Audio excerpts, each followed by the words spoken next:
Bonjour chers amis, parlons des problèmes de Dacia Sandero. La Dacia Sandero ne dispose que de moteurs essence à 4 cylindres et d'un diesel. Un diesel 1,5 DCI de 68, 75, 86 ou 90 chevaux utilise des turbocompresseurs. Problème avec les diesels à la construction délicate. Les modèles de la période de production initiale souffrent de problèmes avec les roulements des socs et de problèmes avec les accessoires. Les moteurs à essence sont beaucoup plus sûrs. Renault proposait des moteurs connus depuis Clio 2, 1,275 chevaux, 1,475 chevaux et 1,6 de 86 à 105 chevaux. Tous les moteurs sont combinés uniquement avec des boîtes de vitesses manuelles à 5 vitesses. Le choix d'une essence durable. Même le plus petit moteur en circulation urbaine consomme environ 8 à 9 litres au 100. L'installation de GPL semble être la solution idéale, ce qui réduit considérablement les coûts. Les moteurs à essence ne présentent pas d'inconvénients majeurs. Selon les experts, des changements d'huile réguliers, des filtres et une courroie crantée suffisent. Sandero 1.4 MPI. Le moteur essence 1,4 MPI de base délivre 55 kW à 5500 TR, min et 112 Nm à 3000 TR, min. Le moteur offre suffisamment de dynamique pour un fonctionnement silencieux à mi-charge. À bas et moyen régime, le bruit est à un niveau acceptable, et au-delà de 3000 TR, min, le bruit du moteur augmente. En conduite normale, la consommation est d'environ 6 litres. Elle se développe évidemment avec une conduite plus rapide, sur autoroute, où elle consomme 8 litres. Le moteur 1,6 MPI, plus puissant, fournira beaucoup plus de dynamisme et de puissance, délivrant 64 kW et 128 Nm de couple aux mêmes vitesses que le 1,4 MPI, plus faible. En termes de bruit, le moteur est très similaire à la version plus faible, avec des vitesses de bruit faibles et moyennes à un niveau acceptable, mais dans la seconde moitié du spectre de vitesse, un son de moteur moins agréable se fait entendre à l'intérieur. La consommation est d'environ 6,5 à 7 litres en conduite normale, mais passe à 9 à 10 litres d'essence en ville ou sur l'autoroute. Pour les deux moteurs, une caractéristique est intéressante. À des vitesses plus élevées, des vibrations sont transmises à la pédale d'accélérateur, ce qui peut être inconfortable pour certains conducteurs. Au cours de la production, le 1.4 MPI a progressivement remplacé le plus moderne 4 cylindres 1.26 V de 55 kW à 5500 TR, min et un couple de 107 Nm à 4250 TR, min. Il satisfait à une consommation acceptable. Cela représente environ 6 litres en conduite normale. Sandero 1.4 MPI GPL.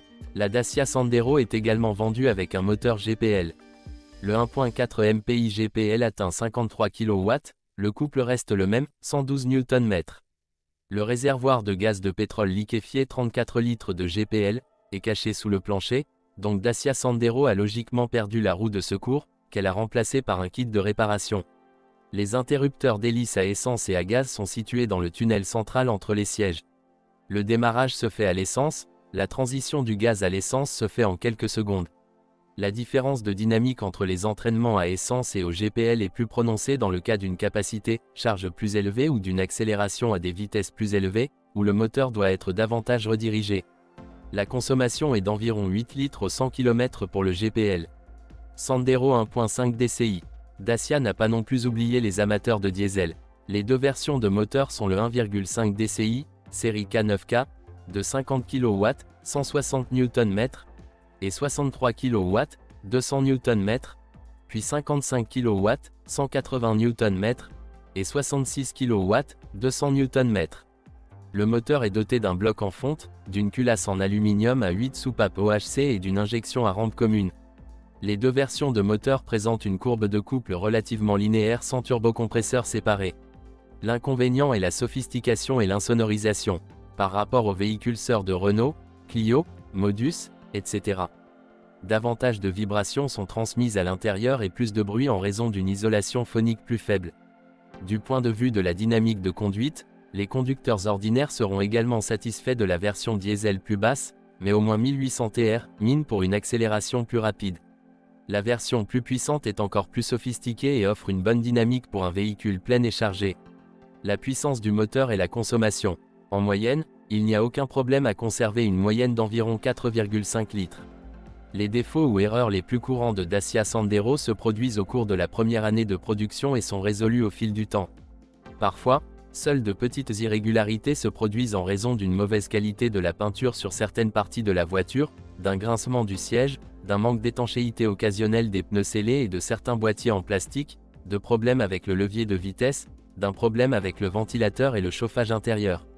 Parfois, le servomoteur tombe en panne, lorsque le volant tourne, les roues génèrent du bruit et vous devez vérifier le fonctionnement avec un climat qui peut ne pas refroidir et le système fuit souvent.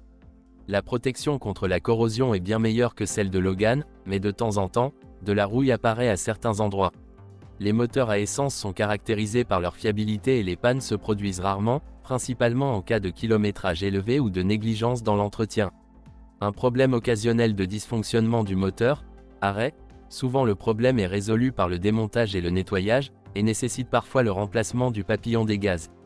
Parfois, une erreur de sonde lambda, un dysfonctionnement du capteur de position du vilebrequin, allumage du voyant moteur, démarrage sans problème, ou une absence de respiration entre l'échappement et le convertisseur catalytique peuvent survenir.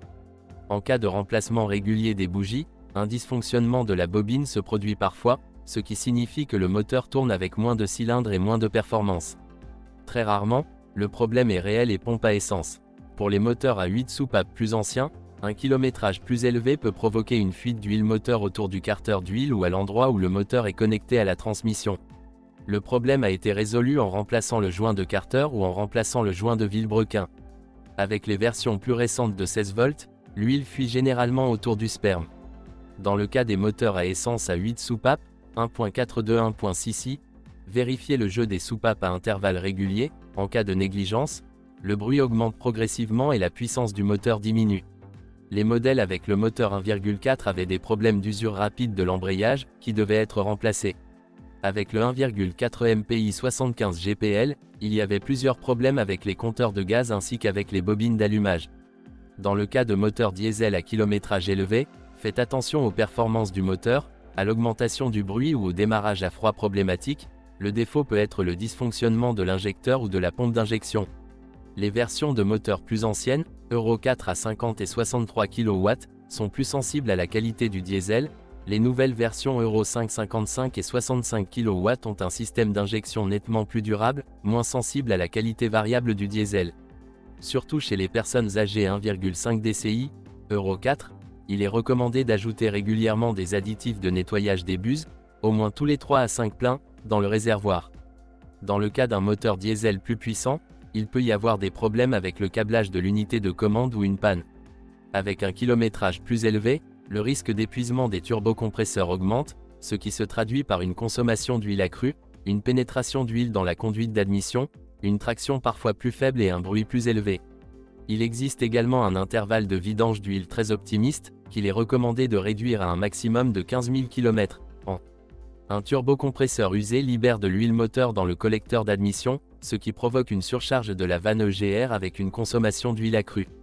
La vanne EGR s'encrasse au fil du temps, reste ouverte en permanence, provoque des difficultés et empêche parfois le démarrage du moteur. Parfois, le code de la vanne EGR contribue au nettoyage mais nécessite rarement d'être remplacé. Un kilométrage plus élevé peut entraîner une usure excessive du volant moteur, ce qui entraîne davantage de vibrations ou un bruit excessif à bas régime. De même, lors de déplacements de plus de 150 000 à 200 000 km, des roulements de vilebrequin excessifs peuvent se produire, provoquant parfois une panne du moteur. Début 2010, ces roulements de vilebrequin ont été améliorés et la durée de vie du moteur a été prolongée. Afin d'éliminer ce problème, il est recommandé de remplacer les roulements de vilebrequin ainsi que la courroie de transmission au cours des premières années, Euro 4 à 50 et 63 kW, en même temps que la courroie de transmission. Pour les véhicules équipés de FAP, filtre DPF, il est déconseillé de rouler fréquemment sur de courtes distances. Lors de trajets sur de courtes distances ou en ville, le filtre FAP ne peut pas être régénéré et le moteur peut passer en mode sécurité, limitant la puissance du moteur jusqu'à ce que le défaut soit corrigé.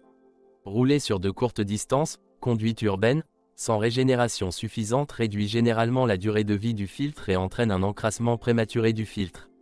Tous les moteurs sont entraînés par une courroie crantée.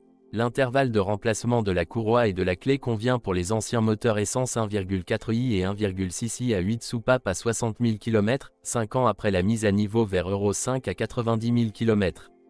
Pour les moteurs 1,2 16V, l'intervalle est fixé à 120 000 km ou 5 ans. Pour les moteurs diesel, l'intervalle de remplacement est fixé à 160 000 km, 8 ans. Pour les moteurs essence 1,4 et 1,6 et tous les 30 km, vérifiez les soupapes et, si nécessaire, recalculez les soupapes. Dans les modèles fabriqués entre novembre 2009 et mars 2010, des odeurs délicates se sont dégagées à l'intérieur, ce qui a provoqué l'ajout d'additifs dans l'huile. Après 2000 km, les odeurs se sont évaporées. Certains conducteurs avertissent que l'éponge des sièges s'affaisse trop rapidement. Des bruits indésirables ou craquements ont tendance à apparaître sur le tableau de bord ainsi que sur la plage arrière.